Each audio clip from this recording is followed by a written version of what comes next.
Alright YouTube, so we are back of course to talk about some Final Fantasy VII Remake. So with our last video we looked at the CG cutscenes, cinematics from FF7 that I want to see when it comes to Part 2, the ones I'm most excited for. Somebody commented on that video and suggested that I do a similar video but about the enemies and bosses that I want to see in Remake Part 2. Thought that was a pretty good idea, however I am going to split that into probably two separate videos, simply because from the outside of Midgar all the way up to the end of Disc 1, which is where we set our limit, there's plenty of bosses that we can make our own video about it, but also even more regular enemies. Something to take note of too before we get into this video, some of the enemies we talk about might end up being bosses in Remake Part 2 or beyond, because when it comes to Remake, bosses that were in Midgar's segment from the original game were still bosses in Remake. However, they also turned regular enemies into actual boss fights, namely of course like Hell House and Elgor. Those are some prime examples. So before we get into it, of course, setting the rules out again, like we did the last video, similar to the last video, end of Disc 1 makes the most sense. We don't know how far into the story they're going to go with the next game, but I don't think they would go further than the events of the end of Disc 1. I still think that's too far. It'd be nice to have as much content as possible for the next game. I just don't see them cramming the outside of Midgar all the way to the end of Disc 1 into one game, but we'll see. Something else I think is pretty obvious, but still worth mentioning in the video, is any enemies that have later like palette swap or variants that were already in Part 1, we're not going to mention for the sake of this video. An example, of course, is the Grass Strike enemy. It's in the original game. It's in Remake as a later variant in the original FF7 near Medeal called the Headhunter. Like that's one I wouldn't mention in this video. Also, as I mentioned, some of these enemies could end up being bosses later on, and the ones that are in this video that I think will be bosses, I'm going to mention that, but also I plan on doing that as a separate video as well. Random enemies that are in the FF7 world that might end up being bosses in like Part 2 and beyond. Also, when it comes to this video, a lot of the enemies on here are based on their designs in the original FF7. I'm kind of curious how they're going to look with Remake, with the graphics that we have, and some of them are based on their fighting mechanics, like what they do in battle. I'm curious how that's going to turn out. And I'm also going to try to spread that a little bit throughout like the map, so to speak, because there's several enemies in certain locations that I'm curious about, but I don't want to do like 3 or 4 enemies from one location. For example, we have like 3 enemies from the Shannon Manor, Jersey, Mirage, and Dorky Face, which are all like unique looking enemies, but some of them have unique gameplay mechanics. But again, I don't want to do too many from one location. Anyways, at some point we should probably start this video, so what better place to start than right outside of Midgar with the Devil Ride enemy. Or Devil Rider, as they call both online. Either way, the design of this enemy I've always thought was kind of interesting, but also super strange, because it's part humanoid with really long arms, but also mostly made up of a motorcycle, so I don't even know how you like logically describe something. How does it exist in our world? Where did it come from? I'm just very curious what it's going to look like with Remake's graphics because of the unique design, but also, like, is it meant to be fully machine and just the top half with the arms just kind of looks humanoid? Next up, we have the Deathclaw. Of course, I had to do an enemy from the Corel prison section. You already know that. This one is based purely on creature design. I think it looks really cool. I don't even know what it's entirely supposed to be. It's bipedal, it has like 6 arms, almost looks spider-like, but then you also have what looks to be a spine potentially on top, but then also a skull-looking head, so this thing can be very frightening with Remake's graphics. Next up, in pretty much the exact same area, is the Landworm, and this one's mostly based off of Legacy. The giant worm enemy is in most, if not all, of the Final Fantasy games.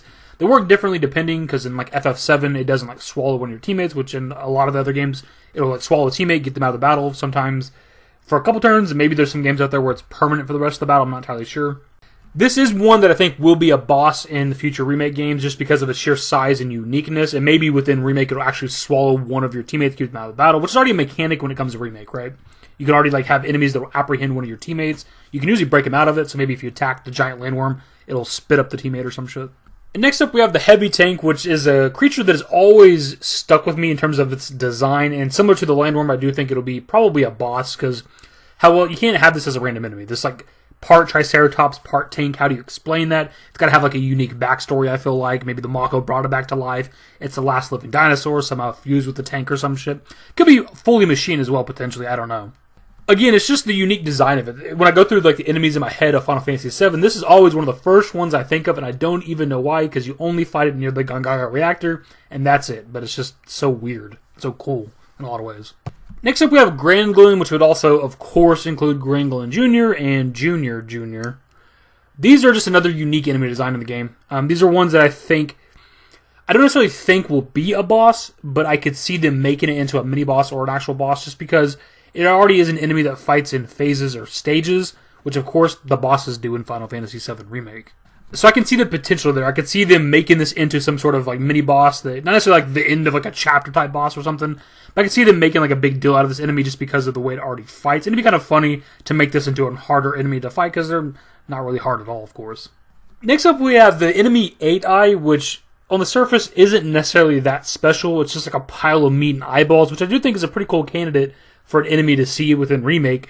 But it's actually a pretty unique enemy. You only have one set fight with it within the FF7 like game or story within the Temple of the Ancients, or you can only fight it past that within the Battle Square. Now, I don't know if that would mean that they want to maybe turn it into a boss fight because it's such like a unique enemy with the original game, or maybe just turn it into just a random enemy you fight all the time within Remake. I don't exactly know, but I think it is pretty cool. And lastly for this video, we have the Joker enemy, which is another one that has always stuck with me because of its design. I've always remembered where to fight it right outside Corel, so I've always trained and fought these things at. And it's another one that has unique mechanics when it fights. It fights RNG, draws a random card. Depending on the card it gets, it does a certain attack. And for that reason, I could potentially see them turning this into some sort of like a mini-boss because it has very unique mechanics. I don't know that they would actually do that, but I wouldn't be surprised if they did.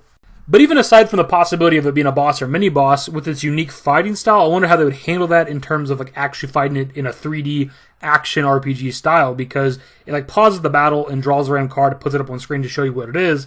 I just don't know how they'd handle that with Remake.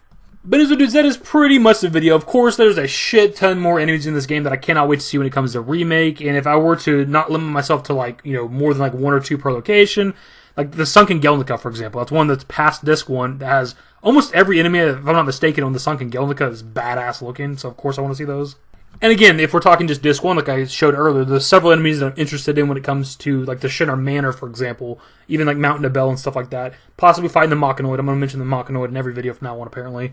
There's plenty of enemies that I'm looking forward to seeing.